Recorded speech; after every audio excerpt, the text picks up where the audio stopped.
Hey, everybody. Stan again. Coach Hayes, Mr. Hayes, whatever you want to call me. Oh, man. It's been a crazy day. We had students on Monday and Tuesday. Half of my students. We will have the other half tomorrow and Friday. Today was a work day. We're focused on student failures, trying to get students to pass. So, spent a lot of time tracking, documenting, entering, copying all of the student data, all of the missing assignments, and all of those things for all of the students in my classes.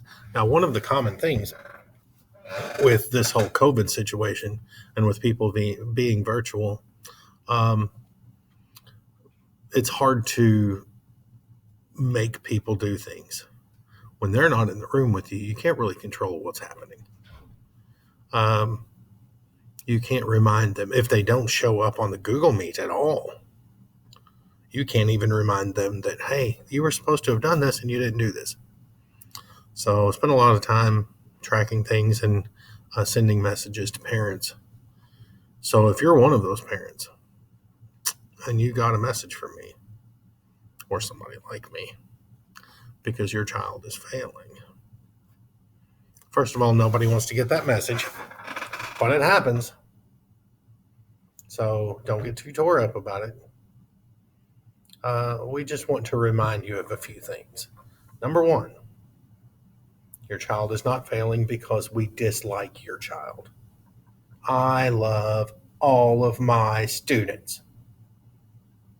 Okay, that's not true. I like all of my students. No, yeah, for the most part. There are some that drive me crazy, and I don't get upset when they leave the room. But for the most part, I mean, I get along with everybody. I try to. So your child is not failing because I don't like him or her. Here's the big deal. Your child is failing because they're not coming to the Google Meets, because they're not doing the assignments, because they're not reading directions, because they're not doing what they're supposed to be doing. That's the big issue. So it's not because we don't like them. Now, what can we do at this point? The best thing to do is to ensure that your child is doing the work that's assigned. I'm assigning far less work. We're doing so much less than we typically would because we don't see them as often. We don't spend as much time with them. There are things that we're having to slow down a little bit. Here is a horrible, horrible suggestion for you to make. And I've heard this many times from students, from parents. My child has a 32 in your class. Can you give them some extra credit? Let me see here. So if your child has a 32, it's not because your child has turned in all of the work and they're just not getting it. They have a 32 because they're probably missing more than half of the assignments. So you want me to come up with another assignment or more assignments to assign to your child who is failing because they're not doing the assignments that I've already done? I've already assigned? Do you see where that gets confusing? I tell people that ask for regular credit, for extra credit, you don't need extra credit. You need regular credit. You need to do the assignments that I've given you. Let me grade those. And then once all of those are done, let's see where we are. No extra credit. Okay, it just makes sense that way.